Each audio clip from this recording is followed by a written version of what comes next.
Assalamualaikum warahmatullahi wabarakatuh. Alhamdulillahirabbil alamin. Allahumma shalli ala Sayyidina Muhammad.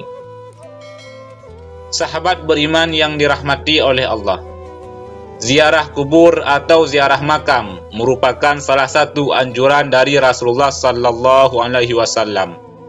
Dengan berziarah kubur akan mengingatkan kita pada kematian yang pasti akan mendatangi kita. Orang-orang yang selalu mengingat kematian akan membuat hatinya lembut dan berdampak pada mudahnya menerima nasihat, serta rajin beribadah kepada Allah Subhanahu wa Ta'ala. Selain itu, ternyata ahli kubur yang sering diziarahi dan dikirimi doa akan sangat senang menerimanya. Lantas, bagaimana keadaan ahli kubur ketika ada yang menziarahi dan mendoakannya? Benarkah mereka mengetahui siapa yang selalu menziarahi dan mendoakannya tersebut? Reaksi ahli kubur saat ada yang menziarahi dan mendoakannya. Pada masa awal Islam, Rasulullah sallallahu alaihi wasallam pernah melarang praktek ziarah kubur seperti sekarang ini. Akan tetapi kemudian Rasulullah sallallahu alaihi wasallam memperbolehkannya karena ada banyak manfaat dari ziarah kubur tersebut. Salah satunya adalah dapat meleburkan hati dan mengingatkan seseorang kepada kematian. Hal ini sebagaimana dijelaskan dalam sebuah hadis, Rasulullah sallallahu alaihi wasallam bersabda, "Dulu aku pernah melarang kalian untuk berziarah kubur. Namun sekarang ketahuilah, hendaklah kalian berziarah kubur, karena ia dapat melembutkan hati, membuat air mata berlinang, dan mengingatkan kalian akan akhirat. Namun jangan kalian mengatakan perkataan yang tidak layak ketika berziarah." Hadis riwayat Al-Hakim. Hal ini pun kembali dijelaskan oleh Imam Al-Munawi dalam kitab Faidul Qadir. Beliau mengatakan, "Tidak ada obat yang paling bermanfaat bagi hati yang kelam selain berziarah kubur. Dengan berziarah kubur lalu mengingat kematian akan menghalangi seseorang dari maksiat, melembutkan hatinya yang kelam, mengusir kesenangan terhadap dunia, membuat musibah yang kita alami terasa ringan.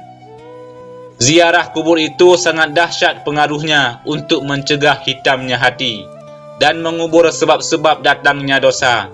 Tidak ada amalan yang sedahsyat ini pengaruhnya." Dalam sebuah riwayat dijelaskan, salah seorang ulama salaf yang bernama Utsman bin Sawad bercerita tentang ibunya. Ia adalah seorang wanita yang ahli ibadah. Ketika ibunya akan meninggal dunia, ia mengangkat pandangannya ke langit dan berkata, "Wahai tabunganku, wahai simpananku, wahai Tuhan yang selalu menjadi sandaran dalam hidupku dan setelah kematianku, jangan Engkau abaikan diriku ketika mati, jangan biarkan aku kesepian dalam kuburku." Kemudian ia meninggal dunia. Aku selalu berziarah ke makamnya setiap hari Jumat. Aku berdoa untuknya dan memohon ampunan baginya dan semua ahli kubur di sana. Pada suatu malam aku bermimpi berjumpa dengan ibuku. Aku berkata, "Wahai ibuku, bagaimana keadaanmu?" Ia menjawab, "Wahai anakku, sesungguhnya kematian itu adalah kesusahan yang dahsyat. Aku alhamdulillah ada di alam barzakh yang terpuji. Ranjangnya harum dan bantalnya terdiri dari tenunan kain sutra." Aku berkata, "Apakah ibu ada keperluan kepadaku?" Ia menjawab, "Ya, janganlah kamu tinggalkan ziarah yang kamu lakukan kepada kami. Sungguh, aku sangat senang dengan kedatanganmu pada hari Jumat, ketika berangkat dari keluargamu. Orang-orang akan berkata kepadaku, 'Ini anakmu sudah datang.' Lalu aku merasa senang, dan orang-orang mati yang ada di sekitarku juga merasa senang." Di dalam riwayat lainnya juga dijelaskan, salah seorang ulama salaf yang bernama Bashishar bin Ghalib, ia berkata, Aku bermimpi bertemu dengan Rabi'ah Al-Adawiyah dalam tidurku. Aku memang selalu mendoakannya. Dalam mimpi itu, ia berkata kepadaku, "Wahai Bashishar, hadiah-hadiahmu selalu sampai pada kami di atas piring dari cahaya, ditutupi dengan sapu tangan sutra." Aku berkata, "Bagaimana hal itu dapat terjadi?" Ia menjawab, "Begitulah doa orang-orang yang masih hidup. Apabila mereka mendoakan orang-orang yang sudah mati dan doa itu dikabulkan, jadi doa itu diletakkan di atas piring dari cahaya dan ditutupi dengan sapu tangan sutra. Lalu hadiah itu diberikan kepada orang yang mati yang didoakan itu. Lalu dikatakan kepadanya, 'Terimalah ini hadiah si fulan kepadamu.' Benarkah ahli kubur mengetahui siapa yang menziarahi dan mendoakannya?" Pertanyaan tentang tahu atau tidaknya ahli kubur terhadap orang-orang yang menziarahi dan mendoakannya sudah dijelaskan dalam sebuah riwayat dari Al-Baihaqi dalam kitab Syu'abul Iman dari Muhammad bin Wasi'. Ia menyebutkan, "Telah sampai kepadaku bahwa orang-orang yang telah meninggal mengetahui orang yang menziarahinya pada hari Jumat, serta satu hari sebelum dan setelahnya." Hal ini juga ditegaskan oleh As-Suyuti, sebagaimana riwayat Al-Uqaili dari Abu Hurairah. Seorang sahabat bernama Abu Razin pernah bertanya kepada Rasulullah, "Wahai Rasulullah, jika aku mau berjalan melewati kuburan orang-orang yang telah meninggal, adakah ucapan yang dapat aku sampaikan ketika melewati mereka?"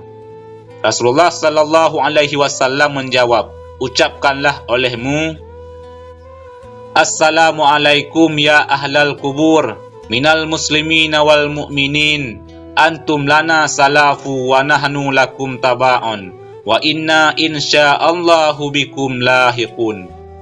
Yang artinya, salam keselamatan teruntuk kalian, wahai ahli kubur dari orang-orang muslim dan mukmin. Kalian adalah penghulu bagi kami, dan kami adalah pengikut kalian. Sesungguhnya kami, insya Allah, akan menyusul kalian. Kemudian Abu Razin bertanya kembali, "Memangnya mereka mendengar, wahai Rasulullah?"